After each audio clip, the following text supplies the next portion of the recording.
नाश्ता चहापाणी झाल्यावर सोनबाने कंत्राटदाराचा निरोप घेतला. बक्षीस म्हणून मिळालेल्या 200 रुपयांचं समाधान 5,000पेक्षा अर्थातच फार मोठं होतं. गरिबाला पै पै करता झगडायला लागतं.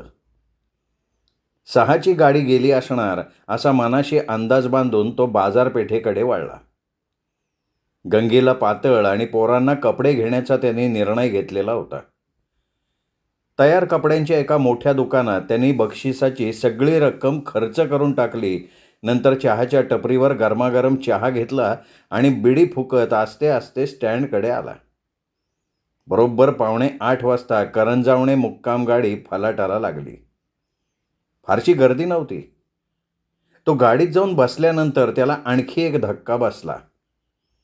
दौल्याचा दोस्त बबन्या गाडीत चढताना त्यांनी पाहिला. दौल्याविषयीच्या संशयाला आणखीनच बळकटी आली. 2 वर्षांपूर्वी एकदा तो खंडेराव पाटलांच्या बरोबर खामगाव पोलीस स्टेशनमध्ये गेला होता. तिथे हातकड्या घालून आणलेल्या त्या दोघा गावठी गुंडांना पाहिलं असल्यामुळे दोघेही नावानिशी सोनबाच्या चांगलेच लक्षात राहिले होते. सोनबाच्या मेंदूला पुन्हा खाद्य मिळालं. तो चांगला शिकला सवरला असता तर त्यांनी हेर खात्यात नाव कमावलं असतं. गाडीची घरघर चालू झाली. चांगलाच काळोख पडला होता. थंडगार हवा वाहतच होती. वातावरण प्रसन्न होतं. भोवतीचा कोलाहल थंडावत चाललेला होता. अधूनमधून कुत्र्यांचं भुंकणं मात्र कानावर पडत होतं. सोनबाची नजर अधूनमधून बबण्याचा वेध घेत होती. तो आपल्याच नादात एका पाठोपाठ एक सिगरेट जाळत होता. गाडी वेगात धावत होती. ड्रायव्हर खड्ड्याखुड्ड्यांची पर्वा करत नव्हता. पण गाडीपेक्षाही सोनबाच्या विचारांची गती जास्त होती. एका भल्या मोठ्या अनाकलनीय कोड्याचा गुंता त्यांनी सोडवायला घेतला होता. बरीच वर्ष वाया गेली होती. आणखीन किती वाया जातील हे सांगता येणार नव्हतं. त्या कोड्याची अवघड वाटणारी उकल सुकर होत असल्यासारखं त्याला उगाचच वाटायला लागलं होतं. न उमजणाऱ्या गुंत्याचा एक एक धागा आस्ते आस्ते स्पष्टपणे दृष्टीपथ्यात यायला लागला होता. मोठं नवल होतं. एक अतिसामान्य कसाबसा 4 इयत्ता शाळा शिकलेला माणूस, तोही बाहेरगावचा. जबरदस्त महत्वाकांक्षा उराशी बाळगून वाटचाल करतोय. नवल नाही तर काय. त्यांनी आपली ही महत्वाकांक्षा स्वतःच्या बायकोला सुद्धा सांगितलेली नव्हती. कोणाला सांगितली असती तर तो वेड्यात निघाला असता. एकूण अशक्य कोटीतलाच तो प्रकार होता. करंजावणं आलं. गाडी स्टँडवर उभी राहिली. सारेच्या सारे 10-12 प्रवासी खाली उतरले. त्यात बबण्याही होता. सोनबानं खाली उतरण्याची अजिबात घाई केली नाही. सर्वांच्या मागून तो खाली उतरला. त्याची नजर अर्थातच बबण्यावर खेळून होती. गुणा गाडीजवळ उभा होता. त्याच्याजवळ जाऊन त्याने हळू आवाजात विचारलं, तुला दुपारच्या ज्या माणसावर पाळत ठेवाय सांगितलं? गुणाने त्याला पुढे बोलू दिलं नाही. तो उत्तरला, त्योय ना, त्यो कुणाची तरी वाट बघत असावा. 6-6.5 पतूर इथं चिकडं तिकडं चक्रा मारित होता. दिस मावळले हो, उभ्या पेडणी खाली गेला. त्याच्या मागोमाग मी गेलो होतो, पण तो चौकात गायब झाला. मला तर वाटतं तो सावकाराच्या इमारतीत घुसलेला असणार. काही एक प्रतिक्रिया व्यक्त न करता सोनबा उभ्या पेठाला लागला. त्याच्यापुढे 20-25 पावलांवर बबण्या चालला होता. सावकाराच्या घरात शिरताना बघताच अर्ध अधिक कोडं उलगडल्यासारखं त्याला वाटलं. सावकाराचं टोपण नाव बापूसाहेब. सारी पंचक्रोशी याच टोपण नावानं त्यांना हाक मारते. अपवाद फक्त सोनबाचा आहे. तो त्यांना मित्रमंडळींसमोर गमतीने कधी कधी गंधवाला तर कधी गळं कापू म्हणतो. जातीनं गुजराती आहे. करंजावण्यात त्याची दुसरी पिढी. व्यापाराबरोबर सावकारकी सुरू केली. 40 वर्षात फार मोठी माया कमवून तो करंजावण्यात शिरजोर झालेला आहे. 4 वाटांनी लक्ष्मी पाणी भरतीये. पण सावकारकीपायी त्याने अनेकांचा रोष ओढवून घेतलेला आहे. अनेकांना दुखावलेला आहे. अनेकांच्या संसाराची धुळधाण केलेली आहे. अनेकांचे शाप तळहातावर शिरावर घेऊन फिरतोय. आणि तो तरी कुठे सुखी समाधानी आहे. बिडी बंडल घेण्याच्या निमित्तानं सोनबा त्याच्या दुकानात शिरला. बाबण्या थेट वरती माडीवर गेलेला असावा. त्यांनी गड्याला विचारलं, भाभी आहेत ना आत?" "नाही नाही ना, भाभी परवा बाहेरगावी गेल्या. वाईच काम होतं त्यांच्याक." असं बोलून तो आपल्या घराकडे चालायला लागला. मनाशी म्हणाला, भाभी नाहीत म्हणून शनी गंधवाल्यानं मावाल्यांना बोलवलेलं असणार. काहीतरी कारस्थान शिस्त या.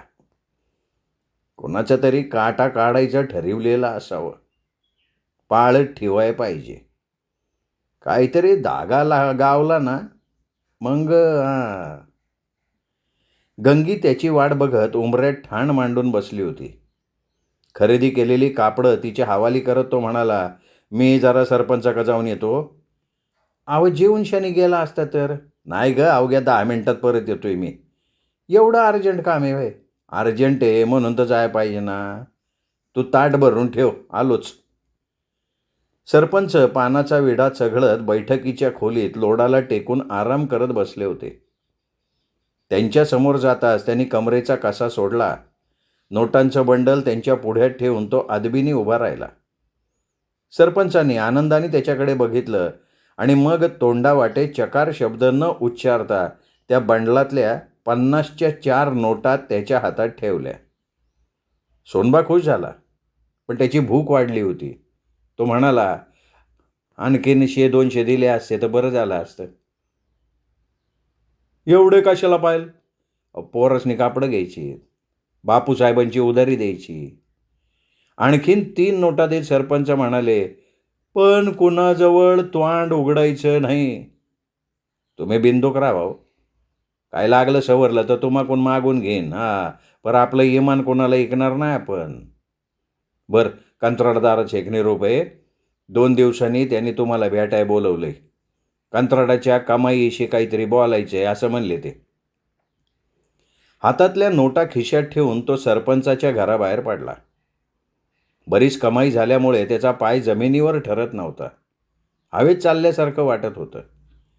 घरात शिरताच जेवायला बसण्याऐवजी त्यांनी प्रथम ट्रंक उघडली. मोजून 400 रुपये ट्रंकेत ठेवले. बाकीचे पैसे किरकोळ खर्चासाठी गंगीच्या स्वाधीन केले. तिच्या आश्चर्याला पारावर राहिला नाही. नवऱ्याच्या कर्तबगारीचा तिला अभिमान वाटला. मोठ्या खुशीनं ती चुलीजवळ गेली. चिमट्यांनी चुलीतली राख भराभरा बाहेर ओढली. सरपणाच्या 4-5 काटक्या मोडून चुलीत घातल्या. गोवरीची 2 खांड त्यावर ठेवली. तिने हातात फुंकणी घेतली तेव्हाच सोनबानं विचारलं, "स्वयंपाक झालाय ना?" "झालाय की." "मग चूल कशा करता पेटवतेस?" "अहो 2 अंडी आहे, तळते." "वा, आज दिष्टच काढाय पाहिजे." "गप गुमान बसून राहा." "अगं कवादरनं पोटामध्ये कावळं काव काव करायला लागल्यात." "अहो अंडी तळाय किती सैळ लागतोय." "पोरं जेवली ना?" "गोदी वाढूळ तुमची वाट बघत होती." गंगीचं अंडी तळणं चालू असताना सोनबा बाहेर जाऊन आला. सावकाराची इमारत त्याच्या घरापासून अवघी 300-400 फुटांवर होती. मध्यभागी आडव्या पेठीची उत्तरमुखी फक्त 7-8 घरं होती. अंगण ओलांडून तो खाली आला. सावकाराचं दुकान बंद दिसलं. तळमजल्यावरची लाईट बंद झाली होती. माडीच्या खिडक्यांच्या फटीतून मात्र प्रकाश किरणांचे कवडसे दिसले. शिवाय गच्चीत कोणीतरी बसलेलं होतं. कुत्र्यांचं भुंकणं सोडलं तर गावात सर्वत्र सामसूम झाली होती. पुढं जाण्याचा मोह त्याने टाळला. लघवी केली, आपल्या घराकडे वळला. ताट वाढून तयार होतं. गंगीने न्हाणीच्या कठड्यावर पाण्याचा तांब्या भरून ठेवला होता. त्याने हात धुतले, चूळ भरली आणि ताटावर बसला. गंगी पण त्याच्यासमोर जेवायला बसली. "एखादा कांदा चिरतीयास का?" "आता आणि कांदा कशाला? पाहिजेनच आहे का? अर्धी रात वाया आली, डोकं झालंय जड. हातरुणाव कधी अंग टाकीन असं झालंय." "अगं आताशी फकीस्त 10:30-11 वाजाय आले असतील. अर्ध्या रात्रीला अजून 1-1.5 तास येळे. अगोदर खाऊन शान घे बघू, नाही तर बसल्या जाग्यावर लवणशीन." "जेवल्या बराबर हातरून गाठणार आहे." भांडी घासण्याची बी नादी लागणार नाही मी. हा, मला बी असंच वाटते. सोनबा मिश्किलपणे म्हणाला. आज समजी कसं? तिने मुद्दाम प्रश्न केला. आता ते हित कसं सांगता येईल? हातरुणाव गेल्यावर सांगतोय की. जेव आता. गंगी झकासपैकी लाजली. आपोआप नजर खाली झुकली. तिचा चेहरा गोरामोरा झाला होता. कायाही काहीशी रोमांचित झाली होती. कितीतरी दिवसांनी मन मोहरलं होतं. काळज्यांनी सतत कुरतडणाऱ्या मनाला कधी मोहरूच दिलं नाही. गरिबी माणसाला तारुण्य देखील विसरायला लावते. जरा वेळाने सोनबानं शांततेचा भंग केला. गंगे, म्हातारपणे आहे, अजून मायंदाळा काळ जायचा आहे. आपण आपलं तरुणपण इसरत चाललोय. अगं, या काळजात आपल्या 5वीला पुजलेत. पण हे दिस लवकर जातीन गंगे. ती येळ आता काही लांब नाही बघ. दिस जातीन हो, नाही कोण म्हणते. उगवला दिस जातच असतोय की, आहे का नाही? मला सांगा, या करंजावण्याचं राज्य कोणी तुमच्या वाट्यात टाकणार आहे का? स्वप्न पग्न द्या सोडून. खुळ्यावाने डोक्यात काहीतरी घेऊन बसलाय तुम्ही. डोक्यातलं याड काढून टाका आता. माणसाला आपलं नशीब नाही बदलता येत. ती सवयीप्रमाणे ठसक्यात म्हणाली. ठीक आहे, नवऱ्याचं कौतिक तुला कधी वाटलंय का? काय कौतिक वाटायचं हो? वनवन करत दारोदार हिंडणारा नवरा कोणता पराक्रम करून येत असतो म्हणून कौतिक? ती पुढं बोलली नाही. आणखीन बरंच मनात आलं होतं, पण तिने जिभेला आवर घातली. गंगे, आपण पोट भरण्याकरता या गावात आलो आहोत. वनवन केली पाहिजे, दारोदार भाटकलं पाहिजे. लाज बाळगली असती ना तर जीव देण्याची येळ आली असती.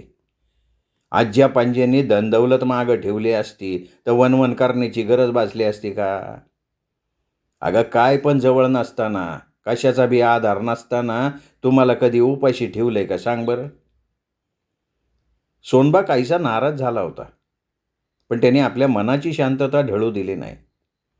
ताटात हात धुवून तो उठला. उकाडा जाणवायला लागला होता. अंगातली कोपरी काढली, खेळ्याला अडकवली.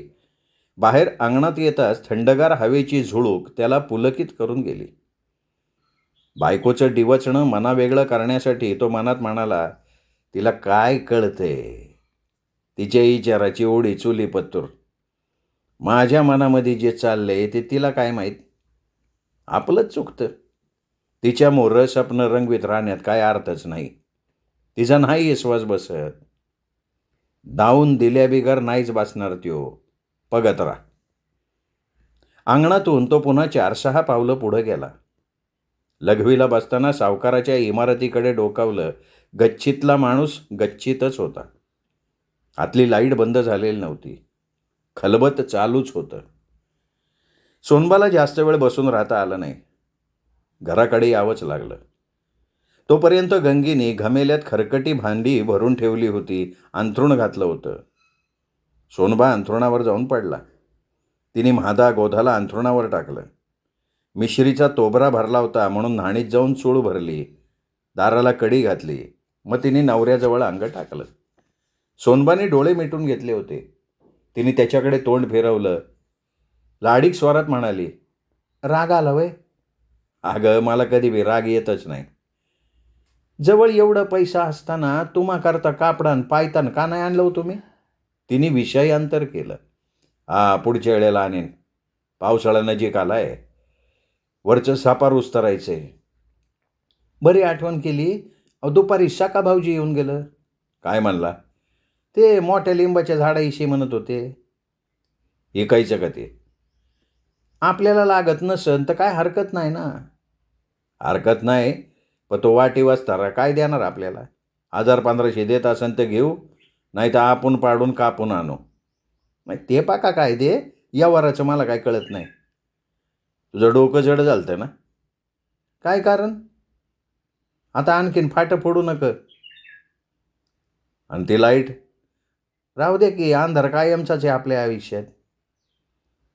अंगावर पांघरून घ्यायचं का? तुम्हाला गार लागत असेल तर घ्या. सोनबानं तिच्याकडे तोंड फिरवलं. तिच्या अंगावर हात टाकून पुढे सरकला आणि विनोदात म्हणाला, अयो, दिवसेंदिवस तुझी जाडी वाढत चालल्यावानी वाटायला लागली. वांगाळ दिसायला लागली का? लगीन झालं त्या वर्षी जशी दिसत होती ना अगदी तशी दिसती. अगं इंद्राची अप्सरसुद्धा झक मारनाशी. उगा हरभऱ्याच्या झाडावर चढवू नका. अगं नाही ग, खरंच सांगतोय गाळ्याच्यान. म्हणून पोरासनी मध्ये घालून पडता वय. अगं पोरं कळती झाले आहेत. दिसभर तुला मलाही सवा मिळतो का? तुला आणि तरस व्हायला नको म्हणून शन्मानामध्ये नसताना बी बाजूला पडणं भाग पडते. माझं बी चुकतं बरं का. तुमच्या सुखा समाधानाचा विचारच नाही करत मी. माझं जाऊ दे ग. तुझ्या खरं खरं सांग. काय डोंबलाचं खरं सांगायचं वे? हातरुणावर अंग टाकलं डोळं मिटतात. कधी कधी पहाटेच्याला आठवण होती, पण त्या वेळेला तुम्ही घोरत पडलेले असता. उद्यापासून तुझ्यापाशी झोपत जाईन. नाही नको. गोदी फटकाळ गावामध्ये काय बाई सांग चुटन पोरगी. अगं घरोघर मातीच्या चुली असतात. असू द्या. आता बाद झाले की गप्पा. कटाळा आला काय? नाही कटाळा नाही आला. म्हणत असन तर तासभर बोलत बसू. मग त्यांचं बोलणं थांबलं. मिठी घट्ट झाली. नवविवाहिताप्रमाणे त्यांनी मध्यरात्रीपर्यंत नव्यानं मधुचंद्राची रात्र साजरी केली. पापण्यांचे पंखे जड झाले. डोळे मिटण्यापूर्वी सोनबा म्हणाला, आता झोपू. आजचा दिस खरं सांगतो सोन्यावानी वाटला. तू ईश्वर ठीव अगर ठीव न ग, पर शनीचा फ्यारा संपल्यावानी वाटतोय. असं झालं तर देव पावला म्हणायचा. दुसरा दिवस उगावला. सोनबाला उठायला रोजच्यापेक्षा थोडा उशीरच झाला. म्हादा गोदीही उठलेली नव्हती. अंगाभोवती लुगडं गुंडाळून न्हाणीतून बाहेर येणाऱ्या गंगीला त्यांनी विचारलं, अगं मिश्री चढावा कुठे? ते काय भानुशिव, लवकर उरका, पाण्याला उकळे आले असन. उरकतो, खायला कर काहीतरी, पोटामध्ये खड्डा पाडलाय. माझं बी तुमच्या वाणीत झाले की. एक करते, भाकरे थापते आणि दिरडं तळते. का रवा साखर नाही का? साखर आहे हो, पण रवा नाही आहे. दातांना मिश्री घासल्यावर पाण्याचा डबा घेऊन सोनबा बाहेर गेला. आंघोळ देवपूजा झाली. गावात कसलीही खळबळ नव्हती. त्याचा अंदाज चुकला होता. काळजात धाकधूक होती. बरं वाटलं. तो जेवत असताना सखा आला. अरे ये सखा, बैस की. गंगे चहा दे सखाला. बिगर दुधाचा आहे भाऊजी, चालन का? अहो माझ्या गोठ्यामध्ये खंडीवर म्हशी येत वहिनी. चहा कसा असतो तो पागाय बी मिळत नाही मला. गंगे रामपारी दारात आलेल्या कोणाला बी खायचं प्यायचं विचारायचं नाही ग. आसन ते त्याच्या मोरं ठेवायचं. भाकर खाणार कसा का? अरे नाही बा, खाऊन शान आलोय. अर्धा कप चहा बास होते. चहा पाणी आटोपल्यावर व्यवहाराची बोलणी सुरू झाली. सोनबा म्हटला, सखा मला बी सापरावरची गावठी कौलं उतरून येलाई ती कौलं घालायची. वास चांगली आहेत. फकीस्त बॅटीमाने कौलं आणायला लागतील म्हणून शाने तुला झाड एकाय तयार झालोय मी. तू 1,000 लावून धरल्यात. मला 1,000 सौदा परवडत नाही. मला 1,500 पाहिजे. पाहिजे तर 4-8 दिवसांनी सांग. तारा किती पडतील त्याचा विचार कर. अरे नुसतं सरपान 2 खांड्या निघन हाय कुठं तू? सखा गप्पच झाला. थोडा विचार करून म्हणाला, मग सांगतो 2-4 दिवसांनी. सोनबानीही फारशी गरज दाखवली नाही. आणखीन थोडा वेळ बसून सखा निघून गेला. तो गेल्यावर गंगी म्हणाली, आवश्य 200 कमी करायचे. सखा भाऊजी कबूल झाले असते. त्यो 1500ला कबूल होईन. जातोय कुठं तो? 4-8 दिवसांनी लागाई येतोय का नाही ते बघ. तुम्हाला आजच्याला सवड आहे का हो? सरपण काडी गोळा करायला गेलतो. पानकळ्याला अजून लय अवकाश आहे. ज्या दिवशी सवड असन त्या वेळेला मी सांगन. सोनबा घरातनं बाहेर पडला. रोजच्या उद्योगासाठी. काम नसलं की गावभर फिरायचं. कोणी ना कोणी हमखास आल्ल्याडी ये म्हणतो. एवढं करून कोणी नाहीच बोलवलं तर सरपंच किंवा पाटलांना गाठायला जायचं. तेही नाही मिळाले तर मग चावडी, स्टँड किंवा दूध डेअरी ठरलेली. मध्यंतरी 8-10 दिवस गेले. सखा 3-4 वेळा भेटला, पण त्यांनी झाडाचा विषय काय काढला नाही. त्यांनीही गरज नसल्यासारखं दाखवलं. अर्थात झाड विकण्याची सोनबालाही घाई नव्हती. दिवस कोणासाठी थांबून राहत नाही. त्याचा क्रम ठरलेला असतो. ठराविक वेळी उगवतो आणि मावळतो सुद्धा. सकाळ, दुपार, संध्याकाळ माणसाला समजते, दिवसाला नाही. सोनबा प्रतीक्षा करत होता. दवल्या बाबण्याच्या आगमनानं त्याच्या आशा आकांक्षा काहीशा पल्लवित झालेल्या होत्या. सावकाराला खिंडीत गाठण्यासाठी तो मनातल्या मनात मांडे खात होता, पण गेल्या 8-10 दिवसात करंजावण्यात काहीच घडलं नव्हतं. बार फुसका ठरल्यासारखं त्याला वाटत असताना कोड्यात टाकणारी एक गोष्ट त्याच्या नजरेला आली. चांदणी रात्र होती.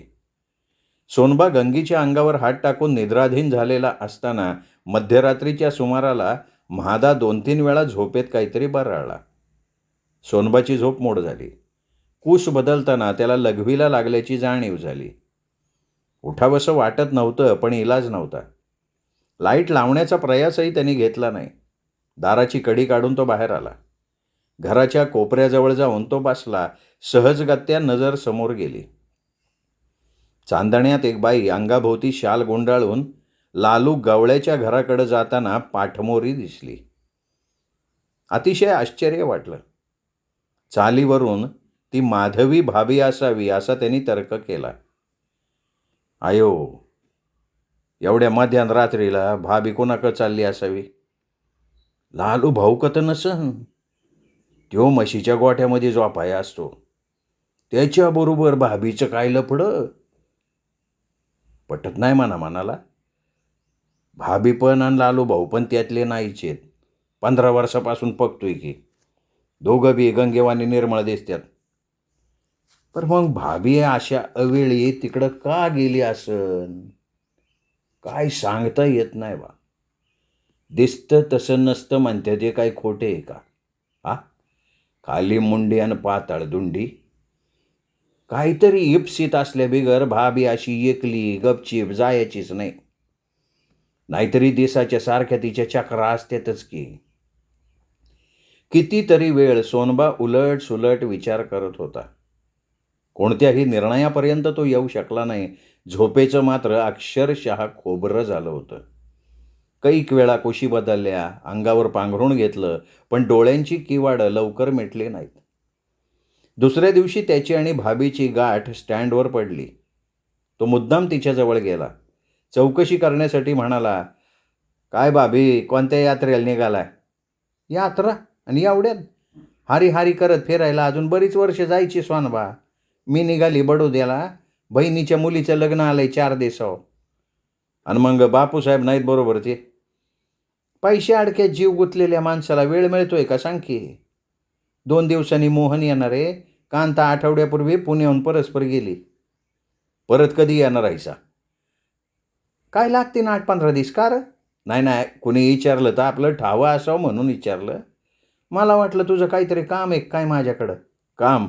आणि इथं स्टँड आहो? कामगारी. भाभीची अनेक कामं सोनबानं केली होती. तिच्याही चुलीपर्यंत त्याचा वावर होता. सोनबा आपल्या विश्वासातला माणूस आहे असं इतरांप्रमाणे तिचाही समज होता. तिने काम सांगितलं आणि सोनबा नाही म्हटला असं कधी घडलंच नव्हतं. म्हणून सोनबा पैशाच्या अडचणीत असावा असा तिचा समज झाला. अडचण असल्याशिवाय सोनबा जवळ येणार नाही. तिने त्याची अधिक चौकशी न करता पर्समधनं 50ची एक नोट काढली, त्याच्या हातावर ठेवली. त्याला आश्चर्य वाटलं. तो म्हणाला, अहो पैक्याकरता जवळ नाही आलो मी भाभी. राहू दे, नाही म्हणू न ग. सोनबाला पैसे खिशात ठेवणं भाग पडलं. गाडी येईपर्यंत त्याला भाभीजवळून हालता आलं नाही. रात्रीच्या प्रसंगाची आठवण ताजी होती. भाभीचे डोळे नेहमीपेक्षा त्याला थोडे लालसर दिसले. त्यासंबंधी त्यांनी विचारणा केली. भाभी काय रातभर जाग्या वात्या काय? डोळं लालसर दिसत्यात? होय रे सोनबा, मध्यरात उलटून गेली तरी डोळा काय लागलाच नाही बघ. काय बापूसाहेबाशी भांडण झालतं काय? सुतावरनं स्वर्ग गाठायची तुझी सवय कधी जाणार आहे रे? गालात हसत तिने त्याला प्रतिप्रश्न विचारला. नाही, काय होतं, गंगेबरोबर भांडण झालं ना. का मला रातभर झोप येत नाही भाभी? फक्त भांडण झाल्यावरच का? तिच्या प्रश्नाने त्याला हसू आलं. खळखळून हसत त्याने तिच्या डोळ्यांना डोळे भिडवले. तिच्या डोळ्यात मिश्किल भाव दिसला आणि तो भाव त्याला बरंच काही सांगून गेला होता. श्रोते हो, पोपटराव भसे लिखित, शांती पब्लिकेशन्स प्रकाशित बिलंदर या कादंबरीचा हा होता 3रा भाग. 4था भाग ऐकूयात उद्या. नमस्कार.